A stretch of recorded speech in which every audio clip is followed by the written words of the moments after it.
This movie's weird as shit, and I think it's gonna be very easy to write it off as silly, goofy, weird, and go see it for the wrong reasons. Before we get too far into this, let's get something straight. Francis Ford Coppola is one of the best directors in Hollywood. He has done The Godfather, The Godfather 2, Apocalypse Now, and many, many other great films that are all-time classics. Now, recently, has he kind of fallen off a little bit?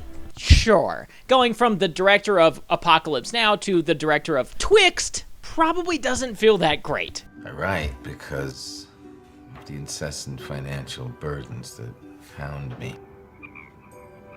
I dream because I'm lost in my own life. Which we'll get into a minute, but first I want to address the overall sentiment around this film and how it's being perceived right now. I think it would be insulting to Francis Ford Coppola not to try and understand it at least a little bit. I think people are going into this and just saying it's weird and writing it off. In fact, there was people in my theater that I talked to afterwards that said, I just stuck around because I wanted to see where the weirdness went, without trying to understand it at all. And that's fine if you want to do that. But I think a movie like this, a piece of art like this, deserves to be understood, even if it isn't very good. And we'll get into why it's not very good, but I want to talk about what this is about and try to understand the weirdness of the film without laughing or poking fun at it, because that is going to be very easy. What about those standing in your way? Power to the people! Who like it the way it is? In fact, there's a lot to dissect under the surface of this movie once you get past that weirdness. It's about so many things, and for one, I think the biggest thing, the most obvious thing, is that it's a cautionary tale for our time. It all takes place in this new city called New Rome, which is just New York City, and everything is encapsulated in New York City. It's all about excess. It's all about pride. It's all about gross riches and debauchery. The whole first half of the film is like, look at this craziness happening, and we're fine with it, we're all cool with it. And then the second half is all about how it crumbles, just like Rome did, which is a very on-the-nose metaphor to be using for our current time, is that America, which the film is all about, is at such a height right now that it's almost inevitable that things start to unravel. And that's what this is a cautionary tale towards, that I kind of enjoyed. It's very on the nose, it's very obvious, of course, calling it Rome, setting it in America, pretty obvious on-the-nose type of things. Shia LaBeouf's character is basically like Donald Trump, where he's just going and radicalizing people in the streets and making them want to overthrow the government. Make America great again is almost literally something he says in the film.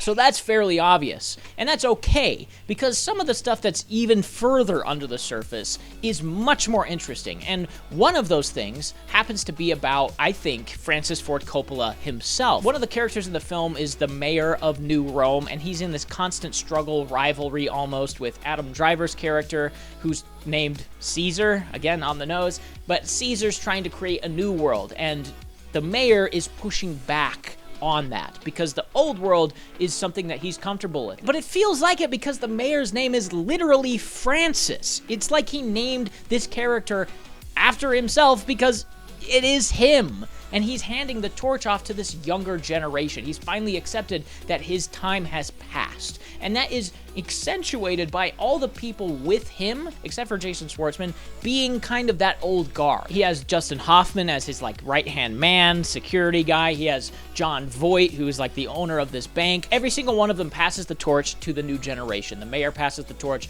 The banker John Voight plays passes all of his money down to the new generation. And it's literally a handing of the torch down to new artists, to new people, to new voices. And I think that is a very interesting and kind of powerful sentiment to be putting in your film that's garish and over the top and insane. It feels like a mic drop. It feels like if this was the last film of his career, he can go to the grave feeling satisfied. Now again, is the movie great? Not really, and maybe there's some unsatisfactory things that he might feel about it, but this was such a passion project for him that I don't get that sense. So I think pretty much Megalopolis is, people say the same thing. They look at it and they say, wow, what is it? It's also all about love and the power of love, as corny and cliche as that sounds, it is. The only thing that actually helps our characters through really difficult times is the fact that they love each other and that they can grow love in a really dark time. And that's something that Francis is clearly putting into this as well, is that if we just loved each other,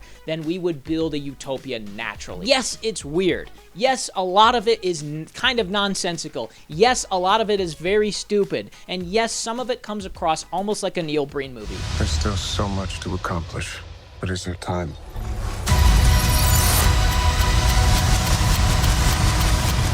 Who am I? What am I? I don't know. It's very interesting, but it's not very good. Like, from a filmmaking standpoint, from a technical standpoint, it's really, really nonsensical at some points. There's one scene especially where Adam Driver is going to this random-ass house, and he sees his dead wife on a bed, and he kisses her, and he brings her flowers, but she's not there also. But this entire scene is edited and directed so awkwardly, I had literally no idea what was happening. The love interest is following him to try and find out what happened to his wife, because she's like reading case files about him and trying to solve the case of what happened to his wife. Really weird. Why would she do that? I don't know. And then Shia LaBeouf, who's in this gigantic limo with like underglow, is also following him. But in no scene do we see these cars following each other. It's just like they cut to the interior of a car and they say, follow him. Okay, stop here. I'm going to take a photo. And I was like, are any of these even related, or are they just like stitching them together to make something sensible? I don't know. It's very weird. And in fact, the editing in general, even though I think some of it is strong, seems to be handicapped by a lack of footage and a lack of direction. There is countless scenes in this where I just had no clue what was happening because things were just missing. There is so much that happens off screen that the characters just have offhand dialogue about. Like the Dustin Hoffman character where he says, I'll take care of this little Shia LaBeouf problem, and then he disappears for like 5-10 minutes, and then suddenly Shia LaBeouf says, oh yeah, that guy got left in the dust, and then it cuts to him just getting like a column fell on him, and I was like, but where was he? Why was he there? What was he doing? Okay, we're moving on. Caesar's mine. And he has been for a long time. There's just so many awkward little things that make this weird and kind of difficult to follow. So much is happening, and yet so much is also happening, but over here, and you never learn about it, and you never see it. It's just like, there's big time stretches that go from like here and then 8 months later, and it's like, what the hell is going on? And it may be leading into Adam Driver being able to control time, so he doesn't necessarily see certain things because he's living in the past and also living in the future and living in the present. It's very, can you not right now? Thank you. It's very strange, and in a way it kind of gives it this all-encompassing deity-like persona to Adam Driver, where he's misunderstood. He's like Jesus. He's like misunderstood in his time. I mean, he even gets killed at one point and literally resurrects. He is a Jesus figure. It's very biblical in that sense. And yet it doesn't quite land because it feels like so much of the film is just missing. It's so weird. And then, oh, the casting of Shia LaBeouf and Aubrey Plaza was awful. Listen, you and I ought to have an understanding. You're on my territory now, and you're gonna play by my rules. They're good actors, and I really like them, and they can deliver great performances in certain things, but I don't feel like they were right for these roles. I mean, the Shia LaBeouf character, again, is playing kind of a Donald Trump type person who has all the money in the world. He's a Nepo baby. He didn't really have to work for it or do anything for it. He just had it, and now he's gonna go into politics because why not? Yeah, whatever. But Shia LaBeouf just isn't that. He just doesn't fit that role. He doesn't fit that weird zaniness that character needed. He doesn't fit that unhinged quality that it has that he just can't quite achieve. I'm about to start crying. I feel like I'm untouched by an angel right now, look. And same goes for Aubrey Plaza, who's like this sexy reporter lady who is manipulating people behind the scenes and pulling the strings, and it just doesn't work. That's not her. I just didn't get the sense that Aubrey Plaza was that character. Can we kiss? No. What? Can I at least touch my old ass? Oh my God, you need to be locked up. Despite it feeling like it's missing a lot, the pacing is so slow at some points that I was actively trying not to fall asleep. Because there are such long sequences of Lawrence Fishburne narrating over the top of something, or cutting to a wall that says a quote on it, or Adam Driver monologuing about something that I just kind of, my eyes would glaze over. Because I was like, okay, so why are we having this 10-minute monologue about how Adam Driver disagrees about how civilization is with this mayor guy? Like, As it is, it's very interesting, and there's very interesting things going on, but it's not wrapped up in a way that works. It's so frustrating because stuff like this, I want to see more of. I want to see, I talked about it in my Substance review, but I want to see things that take wild swings, that swing for the fences, that try to get the out-of-the-park home runs. And this one really swings for it, but instead the batter just like does a 360 and falls over and happens to bump the ball like a couple inches.